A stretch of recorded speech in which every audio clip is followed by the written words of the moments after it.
Assalamualaikum and greetings to all my lecturers and both of my panels.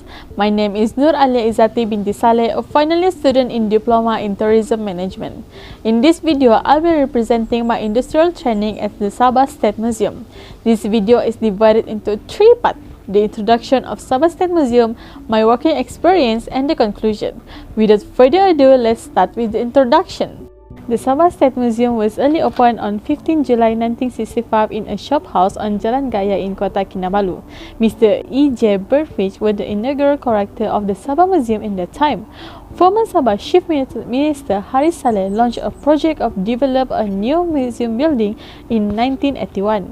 A total of 31.2 million was raised for the construction, which began on June 1. The new structure was inaugurated on April 11, 1984. During the visit to Sabah by the 7th Yang di-Pertuan Agong Sultan Ahmad Shah of Pahang, and it is one of the branches under the State Ministry of Tourism, Culture and Environment. Now, it is directed by Mr. Arif Abdul Hamid from 2019 until now. The Sabah State Museum serves as a storage center for the country's historical and cultural assets, as well as imparting historical and ethnic knowledge to the people. The Sabah State Museum also wants to increase the community's understanding of Sabah's history and culture. Sabah State Museum is a clear organization with a definite goal, vision, and mission. Their goal is to disseminate information on Sabah's natural and cultural assets. They also want to instill the administration for the culture and nature in the community. Finally, they want to promote museum items as tourism products for visitors from within and outside the country, as well as to contribute to Sabah's economic resources. Their vision is to be a recognized museum leading in the preservation of Sabah's heritage. Meanwhile, their mission is to collect and preserve information on the history, prehistory, culture, and natural history of Sabah. Following that, valuable collection will be on display for future generations to peruse. Finally, they want to provide a significant cultural experience to the visitor. In the main building, there are 5 major galleries. It all starts with the Fashion Gallery, Archaeology Gallery, then the History Gallery, then the Natural History Gallery, last but not least, the Pottery Gallery. Each gallery focuses on different objectives according to the theme of the gallery. Other than that, there were also Heritage Village 1 and Heritage Village 2, which displaying different types of traditional houses. There are 10 traditional houses at Heritage Village 1 and 12 traditional houses at Heritage Village 2. For the working experience, I was assigned to the Public Relations Department, which is led by Miss Caroline Mosikil. There are 3 programs that were provided from my internship program. As for the first month, they provide the office program for me to make me familiar with the work. They taught me about how to answer a call from visitor and where to storing the letter. Other than that, Sabah State Museum held an event in conjunction with a birthday of Tuan Yang Terutama Yang di-Pertuan Negeri Sabah, and I have the opportunity to participate in the management of the event. I was assigned to read the invitation letter and fax it to the recipient on the list. Then, I was assigned to make a phone call to the recipient to confirm if they already received the invitation. This event is implemented online through YouTube Live. This was a very amazing experience because I learned how to speak formally to the VIP and how to do a fax machine. For the next month, they provide a tour and shooting program for me. Public Relations is the only department that will do the guided tour for the IPTA or IPTS student or from any organization.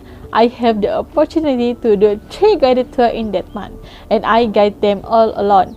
The first group that are assigned to me is from MSU College.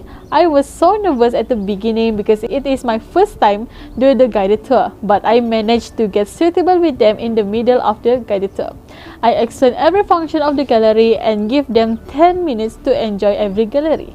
Next, I do the guided tour for the people from Sri Pelancongan. For this group, I don't explain much about the gallery as they just want me to show the direction in the gallery. Last but not least, I receive a group from Club Rukun Tetangga Sandakan. For this group, I learn how to manage my voice tone as most of them is veteran. This is such a wonderful experience to do the guided tour as I can apply what I have learned in the course tour planning and guiding. Other than that, they also assigned me to manage a commercial shooting at the Sabah State Museum. The flow is, firstly, the shooting production will send a request letter to do a shooting to the director of Sabah State Museum. After that, if the director allowed them to do the shooting, I need to reply the letter and send it back to them. On the shooting day, before they start the shooting, they need to pay 500 ringgit for the fee. Then they can start the shooting. I have the opportunity to monitoring one shooting, which is Bercuti Bersama Sherry. Last but not least, I was assigned to the reception counter. Here, I answer the phone calls from the visitor and deal with the visitor. On this part, I have talked to more people as I am the first person they see before entering the main gallery. This program was quite challenging for me because dealing with people is actually not as easy as what I thought. Plus, before the pandemic happened, the entering process to the main gallery is easy. Now, after the pandemic, the visitor need to fill in their name in the Google form for the KKM and Sabah Museum records. Every time the visitor reach the counter, they will keep asking the same question, why they need to do that, and I will give the same answer. There were also visitors that cannot scan the QR code or don't understand on how it works. So I need to teach them calmly. Teaching them on how to use it is not a problem. The problem is when it is a peak hour and many visitors come to museum simultaneously. The line will be so long, and luckily there is another staff that helped me to explain the thing to the visitor. As a conclusion, this industrial training really helped me to learn many things. They gave me an overview of the reality in the working environment. What I have learned in industrial training is parallel to what I learned in UiTM. There are two courses that is related and I can apply it throughout the industrial training. Firstly, I practice how to dress professionally and how to do verbal and non-verbal communication based on what I have learned in the course Professional Etiquette and Customer Service.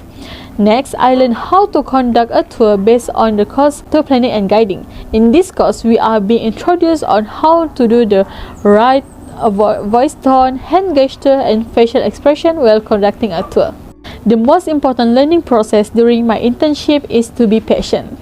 How do we control our emotion while doing our work? No matter what industry, every employee should practice handling situations patiently.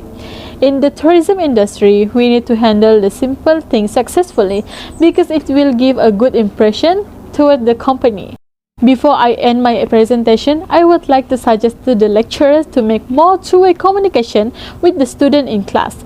This aims to improve their communication skills and to increase their confidence to talk with people before they are in the working environment. In addition, this is also intended to make them feel comfortable speaking in public. This is very good if they are already exposed to the speaking in public while in class before they actually work later. So that is all from me. Thank you for watching and have a great day.